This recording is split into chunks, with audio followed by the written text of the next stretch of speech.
De sessie, het moment dat we allemaal samen zijn, wordt ook opgenomen. Dat heeft u misschien ook al zien staan in de uitnodiging. De reden waarom we dit doen, is omdat er heel veel mensen wilden komen vanavond en gisteravond en de plaatsen beperkt waren. Dus gaan we dit opnemen. Dat wordt op de website gezet van de gemeente en dan kunnen nog andere mensen dat ook herbekijken en krijgen ze ook de kans nog te reageren deze maand. Donc on va enregistrer la partie plénière, donc la partie où on est tous ensemble ce soir sera enregistrée, pas les discussions en sous-groupe. Mais donc la partie plénière sera enregistrée. On va la partager sur le site web de la commune pour les gens qui n'ont pas pu partager ce soir parce que les places étaient limitées ou parce que les gens n'étaient pas disponibles. Mais comme ça, tout le monde qui veut pourra aussi regarder et pourra réagir après. Une autre raison, c'est aussi parce que ce soir, on voulait vraiment réserver aux riverains. Et donc, s'il y a d'autres gens qui veulent réagir sur ce qu'on fait ce soir, alors ils peuvent le faire par après. Et donc, c'est pour cette raison qu'on va enregistrer cette session.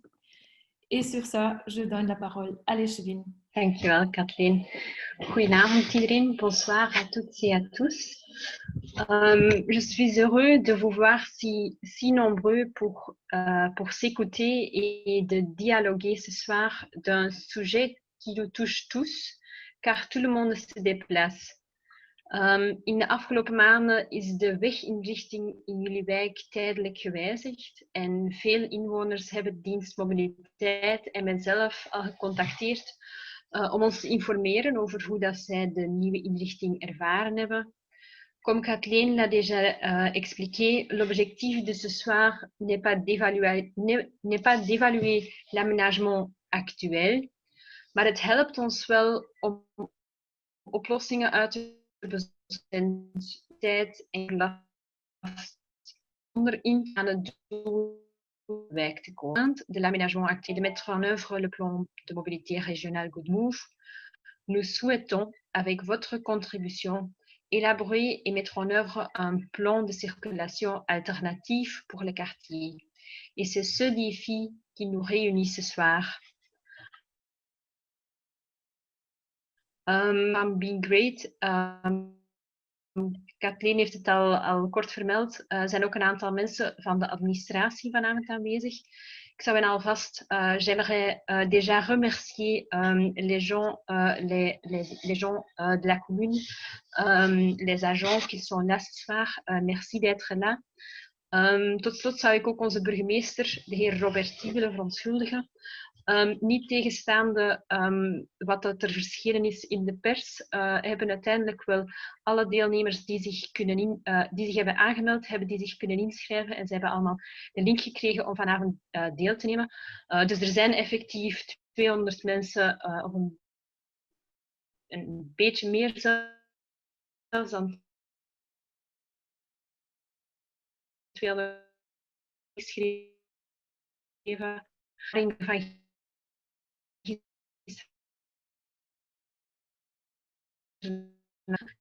dat mensen zich hebben risico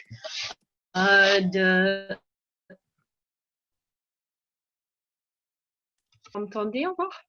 D'inviter un petit peu plus de personnes, sachant qu'il y aura toujours des gens qui se sont inscrits et qui ne viennent pas, mais donc pour assurer que tous les gens qui se sont inscrits peuvent participer ce soir. Mais donc c'est pour ça aussi que le bourgmestre s'est excusé pour pouvoir faire de la place pour les gens qui se sont inscrits. Mais il m'a demandé de souligner que la démarche de ce soir et d'hier soir, c'est très important pour lui, qu'il prendrait connaissance des conclusions des discussions de ce soir et qu'il reste bien sûr disponible. Voilà, je repasse la parole à Kathleen. Ja, dankjewel mevrouw Schepen, merci beaucoup. On va maintenant d'abord écouter madame Grégoire, Sarah Grégoire, qui est chef du service de la mobilité à Forêt. Elle va nous expliquer le cadre historique, régional et communal de la mobilité dans votre quartier. Dus mevrouw Grégoire, ik geef het woord aan u. Mevrouw Grégoire is diensthoofd mobiliteit van de gemeente Vorst. En ze zal u het kader geven over de historiek, het regionale en het gemeentelijke kader over de mobiliteit in uw in uw wijk. À vous la parole.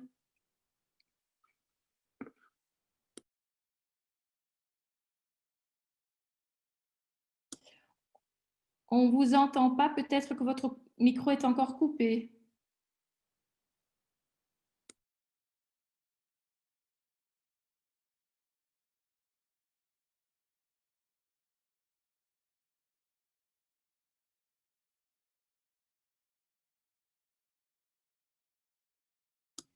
Madame Grégoire, moi je ne vous entends pas.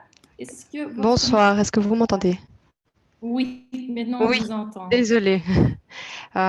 Du coup, je ne sais pas, est-ce que vous voyez également ma présentation? Oui. Ok. Bonsoir à tous, goedenavond iedereen. Eerst, de presentatie bestaat wel in het Nederlands, als het nodig is. Mag Olivia in het chat laten, maar ik zal een presentatie in het Frans doen. Donc, bonsoir à tous, merci d'être présent. Quelques petits mots de contextualisation, donc comment nous travaillons à la commune sur le domaine de la mobilité. Il faut savoir que l'année dernière, la région a voté un plan régional de mobilité qui définit les grandes lignes de à quoi Bruxelles va ressembler dans les prochaines années. Vous allez avoir quelques petits mots d'explication. De ce plan régional de mobilité, nous devrons établir un plan communal de mobilité. Afin d'y arriver, la région a développé un outil qu'on appelle le contrat local de mobilité. Et enfin, je terminerai ma présentation en parlant de la mesure Covid qu'on a mis en place dans votre quartier, donc c'est-à-dire le changement de sens de circulation, mais donc qui n'est pas lié ni au plan régional ni au plan communal en tant que tel, qui vraiment découle d'une mesure Covid et qu'on veut analyser avec vous ce soir. Donc, la région a défini un nouveau plan de mobilité qui permet de voir la région de Bruxelles non plus rue par rue, mais plutôt par quartier. Donc, on va travailler sur ce qu'on appelle des mailles. Je m'excuse. On va travailler sur ce qu'on appelle des mailles. Donc, sur la carte de gauche, c'est ce que vous voyez. Vous voyez tout Bruxelles divisé en plusieurs grands quartiers. Donc, toutes les lignes bleues ou rouges représentent en fait des limites de quartier. Si vous regardez sur la carte de droite, vous verrez que dans Forêt, nous sommes... il y a 3 mailles qui sont reprises, 2 en collaboration avec UCLE, car les quartiers ne s'arrêtent pas forcément aux frontières communales, et une avec la commune de Saint-Gilles. Alors, au niveau communal, nous avons pour volonté d'analyser la mobilité sur l'ensemble de la commune et de se conformer à ce qui est inscrit dans le plan régional de mobilité. C'est-à-dire que pour chacune des mailles que je vous ai présentées dans le slide précédent, on veut définir une stratégie d'apaisement du quartier. On veut vérifier aussi que tous les modes de déplacement, que ce soit piéton, vélo, transport en commun ou voiture pour le trafic à destination locale, puissent toujours circuler. Et on doit définir un plan d'action pour les 10 prochaines années. Alors, pour votre information, le plan communal de mobilité, nous l'avons déjà commencé. Il a été initié début de cette année-ci et l'analyse et la définition de ce plan d'action va nous prendre environ 1 an et demi.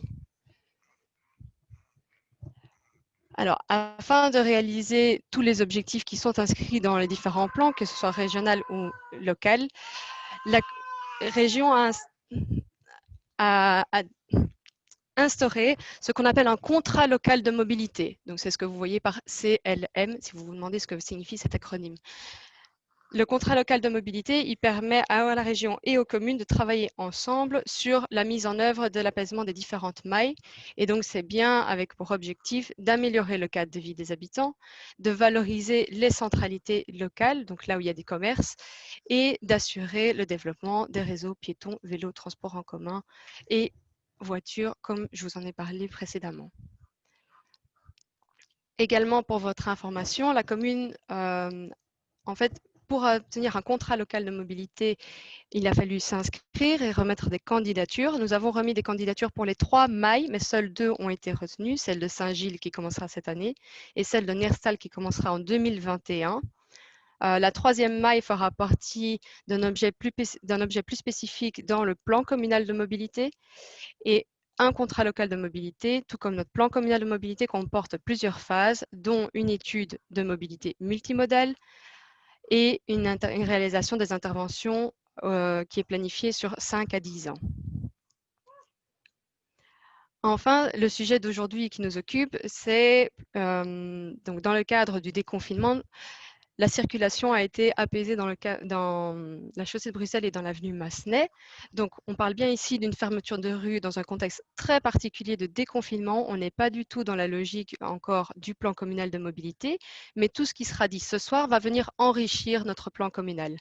Donc, ce que nous cherchons à obtenir, c'est effectivement comment est-ce qu'on peut avoir un quartier apaisé et qui conviendra à l'ensemble du quartier, étant donné que la fermeture qui a été proposée dans le cadre des mesures Covid ne convient pas aux besoins du quartier. Donc, l'objectif pour nous, lors des réunions de hier soir et de ce soir, c'est de savoir quels sont vos besoins en tant qu'habitants et quel est le futur que vous voulez pour votre quartier, spécialement quand l'avenue Massenet sera réouverte. Voilà, j'espère avoir été assez clair. Comme on l'a dit, il n'y aura pas de questions, mais si vous en avez, vous pouvez toujours nous contacter par la suite ou noter vos questions dans les Google Docs dans lesquels vous aurez accès lors des sessions en sous-groupe. Je vous remercie. Merci, Madame Grégoire. Dank u wel. Zo dadelijk gaat Olivia deze presentatie in de chat zetten. Voilà, daar is ze. Zowel in het Frans als in het Nederlands. Dus jullie kunnen, wie graag die presentatie bij zich houdt voor straks, u kan die gewoon aanklikken en dan gaat die opengaan op uw computer. U kan ze ook downloaden. Ja, kan je dat? Ja, dat was mijn Siri, excuses. Dus u kan die downloaden op uw computer in het Nederlands. Donc, si vous voulez garder cette présentation pour vous, elle se trouve dans le chat. Il y a la version français et la version néerlandais en dessous. Vous pouvez cliquer dessus et donc elle va se mettre automatiquement sur votre ordinateur. Maintenant, je passe la parole. Donc, après avoir eu ce cadre bien clair de Madame Grégoire, je vais passer maintenant la parole à deux riverains du quartier Union. D'abord, ce sera Monsieur de Sadeler qui va vous expliquer comment les riverains ont été impliqués dans les réflexions sur la mobilité du quartier Union dans le passé déjà, parce que ça fait déjà pas mal des années qu'il a été impliqué. Et après lui, ce sera Monsieur Heymans qui va vous parler des implications des riverains plus récents. Voilà, dus meneer de Sadeler gaat als eerste het woord nemen. Hij vertegenwoordigt de bewoners van de wijk. Meneer de Sadeler is al hele tijd geleden betrokken geweest, samen met andere buren, in de reflecties over mobiliteit in de Unionwijk. En na meneer de Sadeler geef ik dan ook het woord aan meneer Heymans, die dan meer gaat spreken over de meer recente ontwikkelingen en manier waarop de buurtbewoners actie ondernomen hebben of ook betrokken geweest zijn. Voilà, je passe la parole d'abord à monsieur de Sadeler. Bonsoir, goedenavond iedereen. Ik zal in mijn moedertaal spreken, Frans. Je ferai un bref historique des engagements citoyens par rapport à ces problèmes locaux de mobilité qui ne datent pas de hier. En fait, la problématique a déjà été soulevée aux environs des années, du début de l'année 2010 dans le cadre de l'aménagement d'une piste cycliste transrégionale du nom de ICRB. Le bureau d'ingénieurs en charge de la mise en place de cette piste avait prévu des obstacles pour empêcher ou pour limiter le trafic de transit à l'intersection chaussée de Bruxelles, rue du Mélon, rue du Chêne, avenue Massenet. Une enquête publique avait eu lieu et la population était fortement divisée sur l'opportunité des mesures préconisées par le bureau d'études.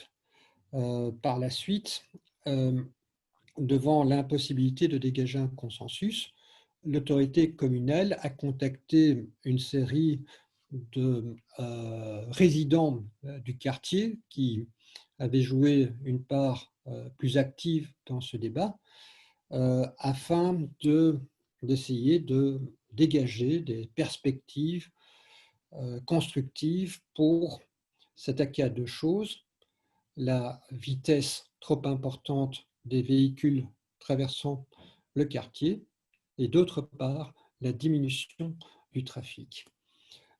Sur cette base, nous avons déposé, avec le soutien de l'autorité communale, un projet dans le cadre d'un programme du nom à l'époque de Toolbox Mobilité, qui anticipait le contrat local de mobilité qui vient d'être évoqué par Madame Grégoire. Notre projet avait été sélectionné parmi les 6 projets sur les 17 projets soumis et il devait en principe bénéficier d'un subside de 200 000 € de la région de Bruxelles-Capitale. Notre première mission fut de tracer un diagnostic de la problématique et d'essayer de dégager des pistes pour les pouvoirs publics, à la fois en rapport avec la dangerosité et en rapport avec la diminution du trafic de transit. Nous avons travaillé autour de ces 2 axes en préconisant toute une série de mesures telles que des chicanes, l'instauration d'une zone 30 généralisée, des indicateurs de vitesse électronique, des parkings vélos, etc.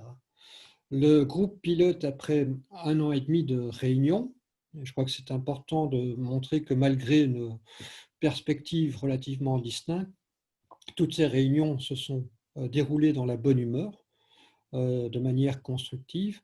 Nous avons proposé à la commune 3 projets d'aménagement reposant principalement sur une multiplication des sens interdits, créant un véritable labyrinthe pour le trafic de transit, tout en maintenant la circulation locale.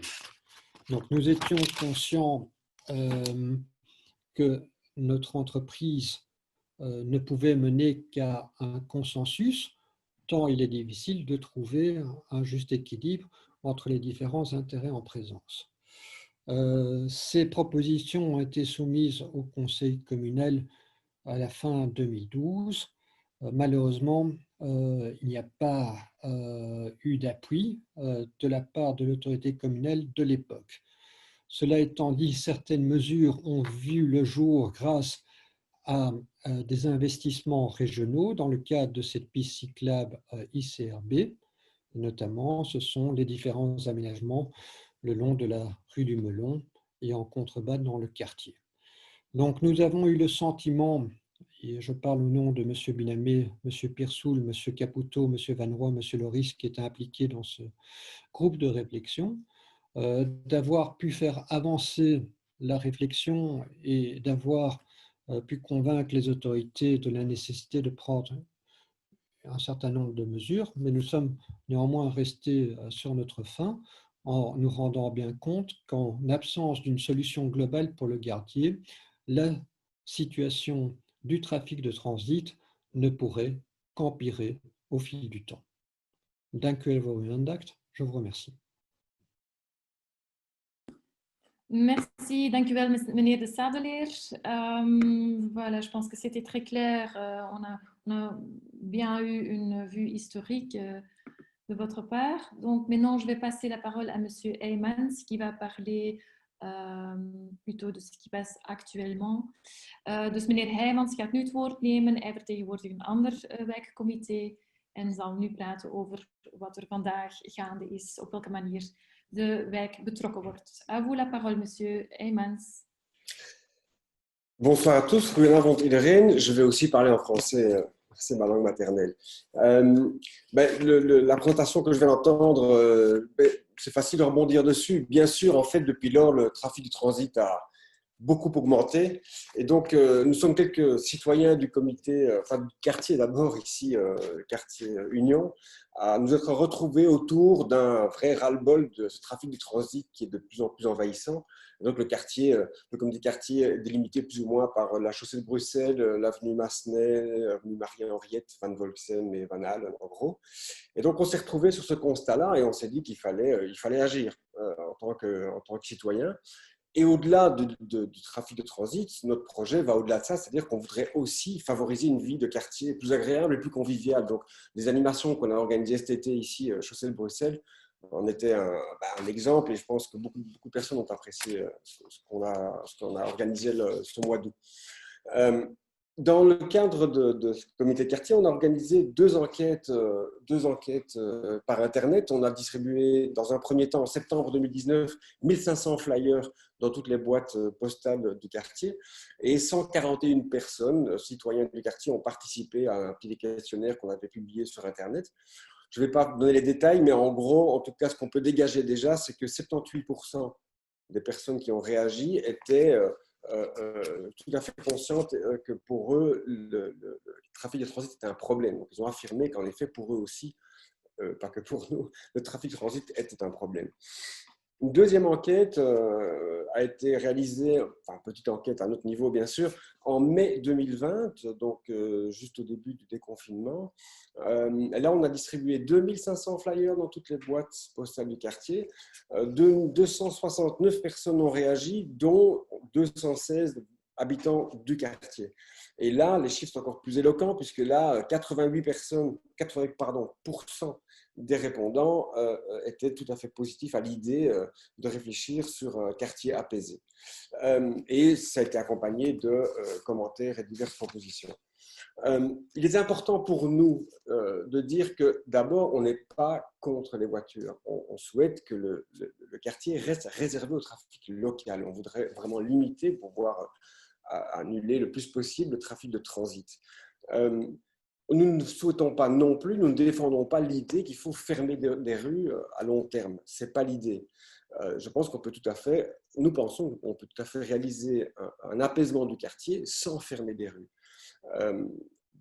Il est important aussi, je pense, de souligner que les voitures et les véhicules motorisés roulent vraiment trop vite dans ce quartier. Et je pense qu'à ce titre-là, il serait vraiment opportun de trouver des solutions pour que la limitation à 30 km/h soit réellement respectée dans notre quartier.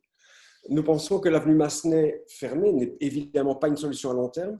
Mais après, c'est un départ de réflexion. Il y a une réalité, c'est que cette fermeture-là, pour le moment, a réparti différemment le trafic de transit et a quand même calmé le trafic chaussée de Bruxelles depuis sa réouverture.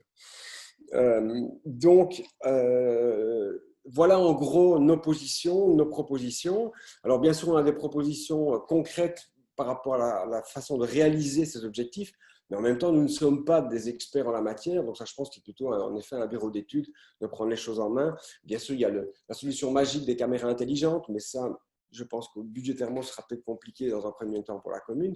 Il y a d'autres solutions, les diabolos, en effet, un réseau de sens interdits. Encore un mot par rapport au débat qui chauffe pas mal ces dernières semaines, ces derniers mois à propos de la mobilité dans le quartier. Beaucoup de gens ont l'impression que tout se passe sur les réseaux sociaux. Je pense qu'il ne faut pas se cristalliser que là-dessus. Les réseaux sociaux sont un moyen intéressant pour échanger des idées, mais je pense que ça ne représente certainement pas la majorité des citoyens et il y a d'autres façons de débattre et peut-être aussi plus ouvertes et plus constructives que sur Facebook. Voilà en gros nos positions et ce que je peux dire sur notre communiqué de quartier. Merci beaucoup, Monsieur Emmans, pour cette clarification. Voilà, donc après avoir eu le cadre que Madame Grégoire nous a donné, les deux témoignages des comités de quartier représentés par Monsieur de Sadeler et l'autre comité par Monsieur Emmans, je vais de nouveau passer la parole à l'Échevine, Madame Van den Bos, qui va nous parler des étapes d'avancement pour cette année et l'année prochaine dans le développement du nouveau plan de circulation. À vous la parole, Madame L'Échevine, et alors je vais passer aussi, je vais partager la présentation avec vous. Bien, merci. Donc, actuellement, dans les semaines à venir, des comptages sont prévus, ce qui constitue une information importante pour l'élaboration du plan de circulation dans le quartier. Excusez-moi, est-ce que vous voyez la présentation? Moi, je le vois. Oui. Oui. Ok. Bien chez vous. Ok. Donc, des comptages sont prévus, ce qui constitue une information importante.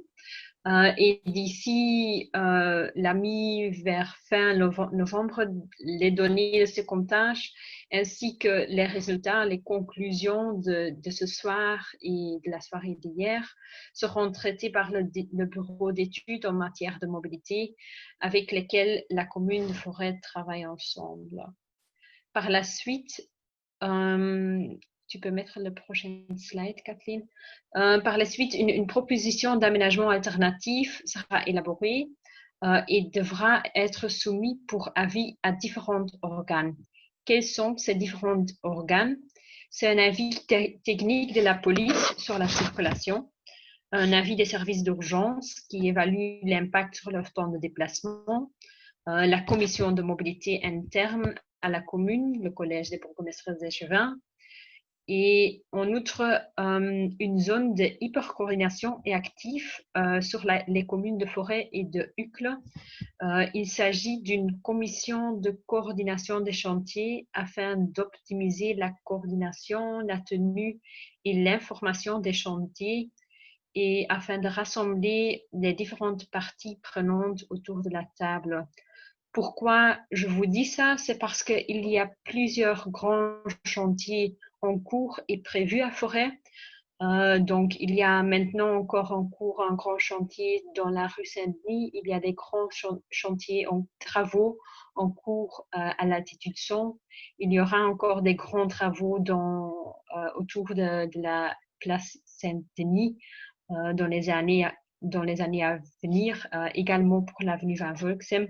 Et donc, c'est nécessaire de coordonner le fast test avec ces différentes nous prévoyons de passer par ces différentes étapes entre décembre et début de 2021 et nous espérons donc pouvoir commencer par une phase test à partir de février, donc début 2021. Également, au début de l'année prochaine, quand le plan d'aménagement définitif de la test donc, sera arrêté, un suivi des résultats de la concertation citoyenne sera fait. Via de website van de gemeente zal er dan gecommuniceerd worden over de keuzes die er gemaakt zijn en waarom deze keuzes gemaakt zijn. Voilà. Ces explications clôturent cette partie de présentation. Maintenant, le mot ou le travail est à vous. Je serais ravie d'avoir vos idées ce soir et je vous souhaite tous et tous un bon travail.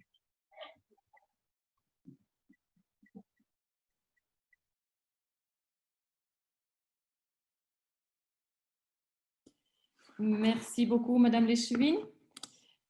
Voilà, après avoir eu toutes ces présentations des différentes personnes, on va commencer à travailler en sous-groupe maintenant. Alors, comment ça va se passer? On va d'abord... on va vous diviser automatiquement en sous-groupes de 4 à 5 personnes. Donc, c'est Olivia, ma collègue, qui va le faire. Vous serez envoyé automatiquement. Au moment que ça se passe, il y aura un petit cadre qui va s'afficher sur votre écran. C'est important que vous acceptez d'être mis en sous-groupe parce que si vous ne réagissez pas, alors à ce moment-là, vous restez ici dans la grande salle et donc vous n'arriverez pas dans votre sous-groupe. Donc, il faut accepter, il faut cliquer sur le numéro, le nom de votre sous-groupe. In het Nederlands is dat de uitnodiging naar de breakout room heet dat dan. En dus u moet daarop klikken. Dat is een venstertje dat zich gaat openen. U klikt op die breakout room en dan komt u in die groep terecht waarin u automatisch gestuurd wordt. Wij delen de groepen sporadisch in, dus er is geen bepaalde manier hoe ze ingedeeld zijn. Het is gewoon toeval die gaat maken bij wie u terechtkomt. Donc les groupes sont créés aléatoirement. Vous allez discuter entre vous, entre riverains, donc il n'y a pas d'accompagnement par une personne externe comme moi ou quelqu'un d'autre. Pour cela, c'est important que vous allez utiliser les documents pour prendre note. Donc là, bientôt, ma collègue Olivia, elle va mettre dans le chat Elle va mettre des liens vers des Google Docs. Ce sont des documents qu'on peut partager. Ça veut dire que dans votre sous-groupe, vous pouvez écrire dans ce document. Dans ce document, vous allez trouver également les consignes pour l'exercice, que je vais vous expliquer bientôt aussi. Mais c'est important que chaque groupe ouvre le document qui correspond à son groupe. Et donc, ça se fait par le numéro. Donc, votre sous-groupe a un certain numéro que vous allez voir au moment que vous êtes invité d'aller dans le sous-groupe. Et alors, vous allez choisir là, tout à l'heure le lien vers le document qui correspond au même numéro. Dus het is belangrijk dat elke groep gebruik gaat maken van het document dat wij straks gaan delen hier in de chat. Want dat is een document waar u enerzijds de aanwijzingen gaat vinden over hoe de oefeningen verlopen, maar dat is ook het document waarin u notas gaat nemen. Het is heel belangrijk dat we die notas krijgen, want alleen op die manier gaan we weten wat er vanavond gezegd geweest is en gaan we ook die informatie op een goede manier kunnen gebruiken. Als het niet genoteerd staat ergens, dan is het helaas verloren, want het wordt niet opgenomen wat u in de kleine groepen zegt. Donc, c'est vraiment important de noter bien, de bien prendre note en sous-groupe de ce que vous dites, parce que c'est comme ça qu'on peut rassembler les informations et tous les avis divergents.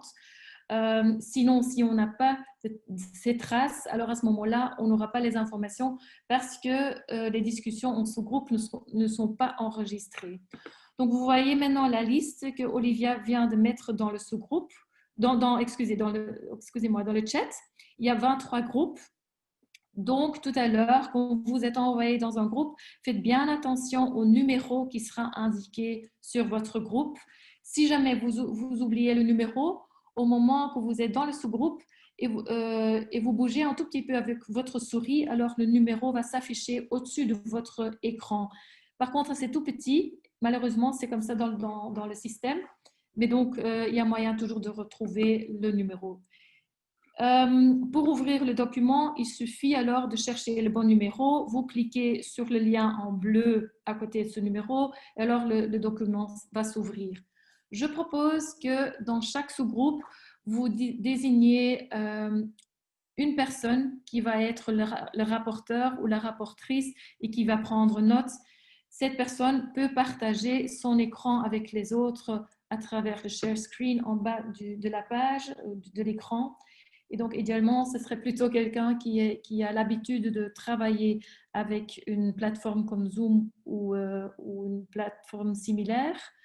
Si vous avez des soucis par rapport à ça, vous pouvez envoyer dans le chat un message à Olivia et elle va venir dans votre groupe pour vous aider. Dus elke groep zou ook één verslagnemer best kiezen. Liefst iemand die gewoon is met dit soort tools om te gaan.